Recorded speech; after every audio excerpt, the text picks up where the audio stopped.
ऐसे तो मुंबई अंडरवर्ल्ड में एक से बढ़कर एक डॉन पैदा हुए और पुलिस या दुश्मन की गोली का शिकार होकर इस दुनिया से भी चले गए। आज हम बात करने जा रहे हैं एक ऐसे ही डॉन की जो कि केमिस्ट्री का एक होनहार स्टूडेंट था। आखिर वो अंडरवर्ल्ड की दुनिया में इतना खतरनाक आदमी कैसे बन गया जिसने दाऊद इब्राहिम को भी डर का सही मतलब सिखाया।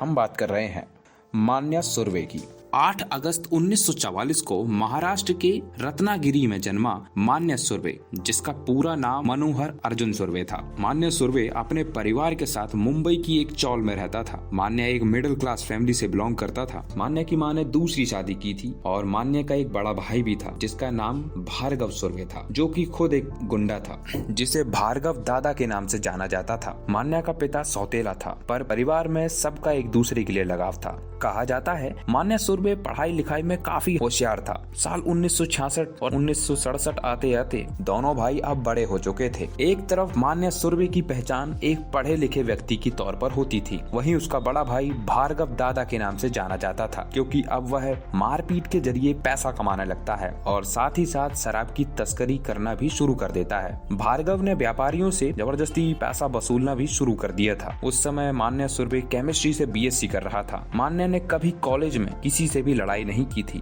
वह हमेशा हर तरफ से क्राइम से दूर रहता था। दूसरी तरफ उसका बड़ा भाई पूरी तरह जुर्म की दुनिया में उतर चुका था। ज्यादातर घर का सारा खर्चा भार्गव ही संभालता था। वह यह बिल्कुल नहीं चाहता था कि मान्या भी इस अपराध की दुनिया में आए। वह चाहता था कि मान्या एक अच्छा पढ़ा लिखा इंसान बने। यहाँ जब भी भार्गव कोई अपराध करता तो कुछ समय के लिए वह शहर से बाहर चला जाता था। इसी कारण पुलिस भार्गव को ढूंढते हुए घर से मान्या सुर्वे को उठा कर ले जाती थी और पूछताछ के दौरान मारपीट भी करती थी। उस समय दादर के पुलिस इंस्पेक्टर दाभोलकर मान्या के साथ काफी सख्ती से पेश आ रहे थे। अपने कॉलेज के दौरान मान्या यह सब कुछ चुपचाप सहता रहा। 1967 तक मान्या सुर्वे अपनी ग्रेजुएशन कंप्लीट कर चुका था। इसी दौरान भार्गव ने एक व्यापारी से 50,000 रुपए की मांग की।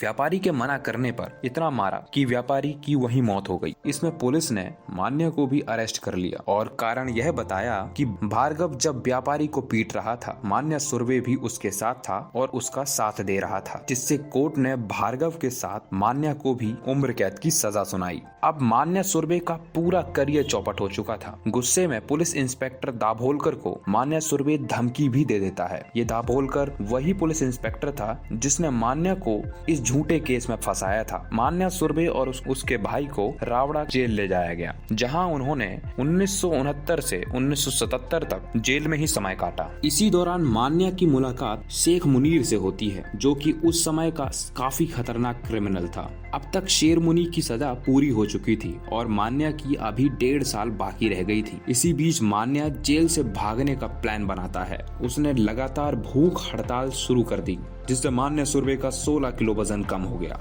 जिस कारण जेल स्टाफ उसे पुणे के ससून हॉस्पिटल में भर्ती करवाते हैं।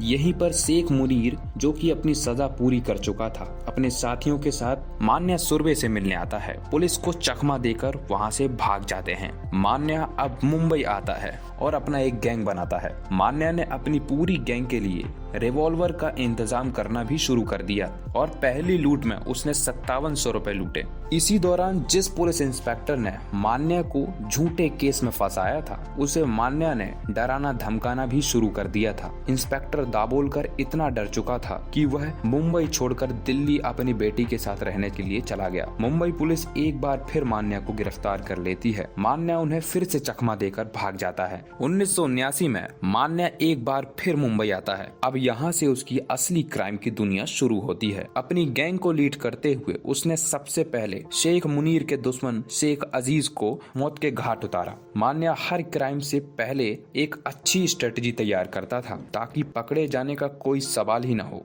अब तक मान्या ने बैंक लूटना भी शुरू कर दिया था। कम समय में ही मान्या सुर्वे ने मुंबई पर अपना आतंक जमा लिया। यह वही समय था जब दाऊद भी मान्या के नाम से खौफ खाता था। उस समय दाऊद की पूरी गैंग दाऊद का बड़ा भाई साबिर कास्क लीड कर रहा था। मान्या के माता पिता चाहते थे कि वह यह सब छोड़ दे और शादी कर ले। माता पिता के जोर देने पर उसने शादी तो कर ली, पर मान्या इस जुर्म के रास्ते में इतना आगे बढ़ चुका था कि वह अब चाहकर भी वापस नहीं आ सकता था।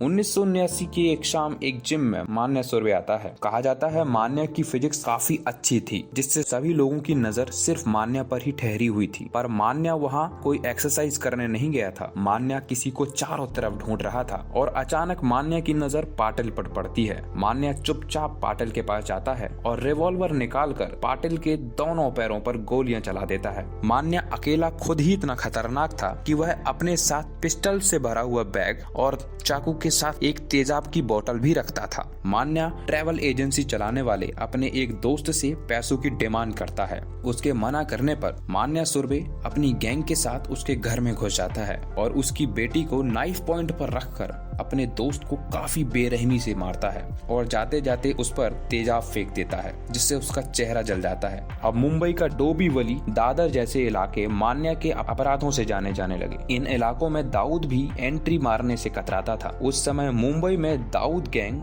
और पठान गैंग की आपस में अक्सर लड़ाई होती रहती थी। 12 फरवरी 1981 को दाऊद का भाई साबिर कासकर अपनी गर्लफ्रेंड के साथ लगभग रात के 1 बजे सड़कों पर घूम रहा था। तभी वह नोटिस करता है कि फूलों से सजी एक सफेद रंग की कार उसका काफी देर से पीछा कर रही है। जब वह पेट्रोल भरवाने के लिए पेट्रोल पंप पर अपनी गाड़ी से उतरता है, तभी फूलों से सजी वह कार भी वहां पहुंचती है। उस कार में मान्या सुरभि अपनी गैंग के साथ था। मान्या ने अपनी पूरी गैंग के साथ मिलकर साबिर कासकर पर गोलियां चलाना शुरू कर दिया, जिससे साबिर कासकर की मौके पर ही मौत हो जाती है। कहा जाता है इस घटना के बाद दाऊद और भी खतरनाक हो गया था। अब वह किसी भी हालत में अपने भाइयों के कातलों को जान से मारना चाहता था। 11 जनवरी 1982 को मान्या सुरभि एक लड़की को लेकर खंडाला जा रहा था। अंबेडकर कॉलेज के बाहर न जाने कैसे पुलिस उसका इंतजार कर रही थी। जैसे ही मान्या वहां पहुंचता है, तब पुलिस ने उस पर फायरिंग करना शुरू कर दिया और इस एनकाउंटर में मान्या सुरभि